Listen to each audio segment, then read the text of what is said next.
Red book రాజ్యాంగంతో రాష్ట్రం అదుపు తప్పిందని police వ్యవస్థ దిగజారిపోయిందని వైఎస్ఆర్సీపీ అధినేత మాజీ సీఎం వైఎస్ జగన్మోహన్ రెడ్డి అన్నారు. ఇవాళ తెనాలిలో పర్యటించిన ఆయన పోలీసుల చేతిలో హింసకు గురైన యువకుల కుటుంబాలను పరామర్శించిన అనంతరం మీడియాతో మాట్లాడారు. రాష్ట్రంలో రెడ్ బుక్ రాజ్యాంగంతో చంద్రబాబు పోలీస్ వ్యవస్థను దుర్వినియోగం చేస్తున్నారన్నారు. ప్రశ్నించే గొంతులను అణగదొక్కుతున్నారు.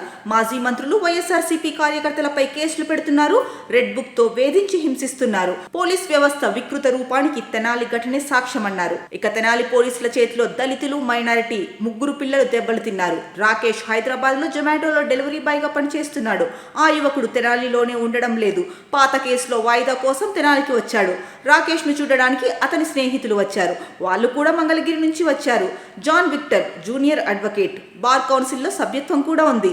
ఐతానగర్ లో సివిల్ డ్రెస్ లో ఉన్న కానిస్టేబుల్ ఎవరితోనో గొడవ పడుతుంటే ఈ యువకులు అడ్డుకున్నారు. గొడవ పడుతున్న కానిస్టేబుల్ ను వీళ్లు ప్రశ్నించారు. కేవలం కానిస్టేబుల్ ను ప్రశ్నించడం వీళ్లు చేసిన తప్ప. ఏప్రిల్ 24న కానిస్టేబుల్ ను యువకులు ప్రశ్నించారు. 25న పోలీసులు మంగళగిరి వెళ్లి జాన్ విక్టర్, కరీముల్లాను కొట్టుకుంటూ తీసుకొచ్చారు.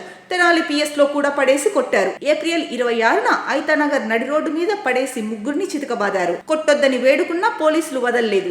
యువకుల పరువు ప్రతిష్టలతో ఆడుకుంటూ పడేసి కొట్టారు.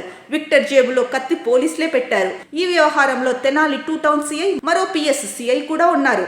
ఇద్దరు వీఆర్ఓ సమక్షంలో పంచనామా రాసుకున్నారు. అరెస్ట్ చేసిన వాళ్లను సకాలంలో కోర్టు ముందు ప్రవేశపెట్టలేదు. ఇది చట్టాన్ని ఉల్లంఘించడం కాదా అని వైఎస్ జగన్ ప్రశ్నించారు. ఈ ఘటన జరిగిన తర్వాతే 3 మీద రౌడీ షీట్ తెరిచారు. పోలీసులు ఎంత దుర్మార్గంగా వ్యవహరించారనేది అర్థమవుతోంది. పోలీసులే తీర్పులు ఇస్తున్నారు.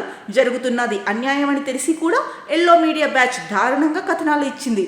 గంజాయి బ్యాచ్ రౌడీ షీటర్లంటూ పరువు తీస్తూ కథనాలు రాశాయి. కేసులు ఎవరి మీదైనా ఉండొచ్చు. ఆ వ్యవహారాన్ని కోర్టులు చూసుకుంటాయి.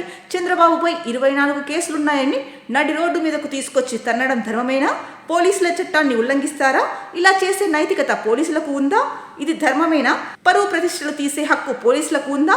నడి రోడ్డుపై కొట్టే హక్కు పోలీసులకు ఎవరిచ్చారు? పోయిన ఆ కుటుంబాల పరువును ఎవరు తీసుకొస్తారని జగన్ ప్రశ్నించారు.